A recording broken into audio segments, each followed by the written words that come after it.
First ever factory outlet, Chandanagar, Mukunda Jewelers, opening soon. No making charges.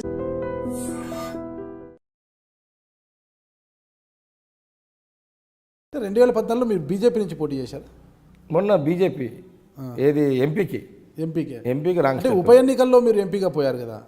ఉప ఎన్నికల్లో 2014లో ఓడిపోయారు. ఓడిపోయిన తర్వాత ఉప ఎన్నికల్లో బీజేపీ పోయినా, మెదక్లో జరిగిన ఉప ఎన్నికల్లో మీరు బీజేపీ పోయినా పోవడం రాంగ్ డిసిషన్ 100%.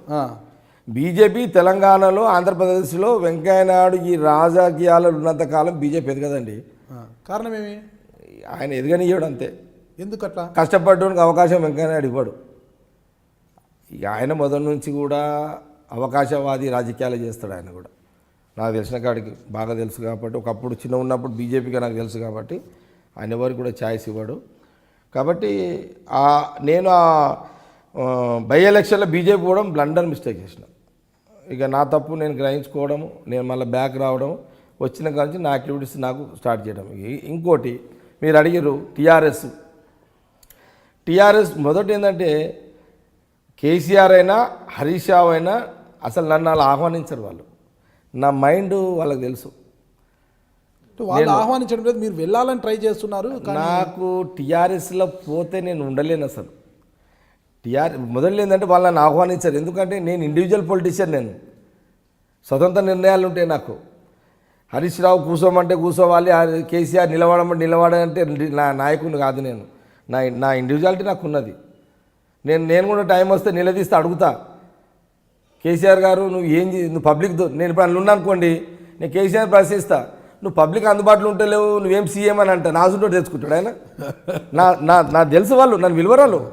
బయటతో ప్రచారం జరుగుతుంది కానీ కేసీఆర్ అయినా హరీష్ రావు అయినా నన్ను టీఆర్ఎస్లో ఆహ్వానించారు. ఫస్ట్ నువ్వు అనుకుందాము, వాళ్ళు ఒకవేళ రేపు 2019లో ఆహ్వానించే ప్రయత్నం చేస్తే 100% కాంగ్రెస్ పార్టీ పెట్టి పోయే ప్రసక్తి లేదు, టీఆర్ఎస్లో పోయే ప్రసక్తి లేదు. 10 ఏళ్ళు ఎమ్మెల్యే చేసిన, కాంగ్రెస్లో స్వేచ్ఛగా బతికిన, హ్యాపీగా కార్యకర్తలు పబ్లిక్తో ఎంజాయ్ చేసిన, పనులు చేసిన, ఈ స్వతంత్రము టీఆర్ఎస్ పార్టీలో ఉండదు. వైసీపీలోకి వెళ్తారా? ఎందులోకి వెళ్ళా? కాంగ్రెస్ రాజశేఖర రెడ్డి గారి మీద ఉన్న అభిమానంతో జగన్మోహన్ రెడ్డి గారితో కూడా సఖ్యతగా ఉంటుంది. తెలుగు ఒకనొక సందర్భంలో జగన్మోహన్ రెడ్డి గారి జగ్గారెడ్డి బినామీ అన్న అపవాదు కూడా రాజకీయంగా సమైక్య రాష్ట్రంలో నేనే కాదు అనేక మంది కాంగ్రెస్ పార్టీ నాయకులు పెద్దలందరూ జగన్కి రాజశేఖర రెడ్డి కొడుకుగా మద్దతు ఇచ్చిర్రు. కానీ ఇప్పుడు సపరేట్ తెలంగాణలో ఇక్కడ తెలుగుదేశం లేదు, వైఎస్ఆర్సీపీ పార్టీ లేదు కాబట్టి ఆ రెండు పార్టీలకు తెలంగాణలో అవకాశం లేదు.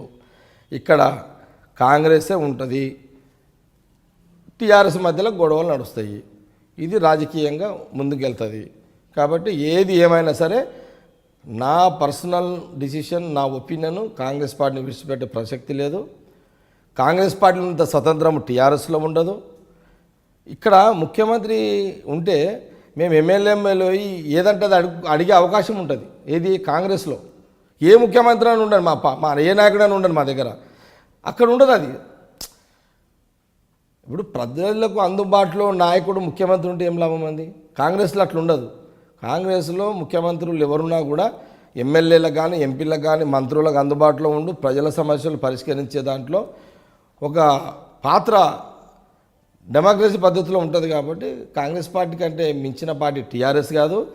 ఇండ్లు ఉన్నంత స్వేచ్ఛా స్వతంత్రం అందులో ఉండదు. దీంట్లో ఉండి చేసినంత సర్వీస్ అందులో ఉండి చేయలేం. కాంగ్రెస్ పార్టీ విడిచిపెట్టే ప్రసక్తి లేదు, టీఆర్ఎస్ ఆలోచన అంతకంటే లేదు. ఇది ఇప్పుడు ఈ నుండి ఎంత ఎదగొచ్చు, ఇంకా 10 ఏళ్ళకి ఎదగొచ్చు. ఇప్పుడు మా జిల్లాలో మంత్రులందరూ రాజకీయం అంతా కూడా కాంగ్రెస్తోనే సాధిస్తాం. ఏది ఉన్నా కాంగ్రెస్ పార్టీకి అంత. మీరు ఎక్కువగా కేసీఆర్ను ఆయన కుటుంబ సభ్యులను వ్యక్తిగతంగా విమర్శిస్తుంటారు ఎక్కువగా అంటారు. అంటే కేసీఆర్ గారి మీద మీకు వ్యతిరేకమా లేదంటే ఆయన విధానాల మీద వ్యతిరేకం? విధానం మీద వ్యతిరేకం. నేను ఎప్పుడు పర్సనల్ విషయాలలో పోను, అది అందరికీ ఉంటాయి. నేను విధానాల మీద వ్యతిరేకం. విధానాలు అన్నప్పుడు కూడా కొన్ని విషయాల్లో వ్యతిరేకంగా కూడా మాట్లాడతారు. కేసీఆర్ని వ్యతిరేకంగా విమర్శిస్తుంటారు జగ్గారెడ్డి గారు. ఇప్పుడు వాళ్ళే రూలింగ్లో ఉన్నప్పుడు వాళ్ళే విమర్శించాలి. నేను వాళ్ళతో లాలుచి వాడ కాబట్టి ఫైట్ చేస్తున్నా వాళ్ళతోటి. ఇప్పుడు నేను వాళ్ళ పైరో చేసేటోని కాదు, నేనే పైరోకారిని కాదు, పనుల కోసం పోను. నేను 3 ముఖ్యమంత్రుల దగ్గర ఉండే ఏం చేసుకోలేను, వీళ్ళతో ఏం చేసుకుంటా? ఆ ముగ్గురు ముఖ్యమంత్రులను ఏమైనా చేసుకోవచ్చు కదా నేను. కిరణ్ కుమార్ రెడ్డి గారితో ఎంతైనా చేసుకోవచ్చు కదా. వాళ్ళతోటే నేను ఏం చేసుకోలేదు పర్సనల్గా. ఈ ముఖ్యమంత్రి ఏం చేస్తాడు, ఈ ముఖ్యమంత్రి. అందుకే పైరవుల షోకా లేదు, పైరవులా చెయ్యము. నాకు ఆదుకోవడానికి నా వెల్ విషర్స్ ఉన్నారు.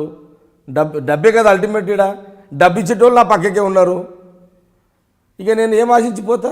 ఇంకోటి బెదిరిస్తే భయపడ్డోని కాదు, ఎదురొస్తే ఎదురు తిరుగుతా.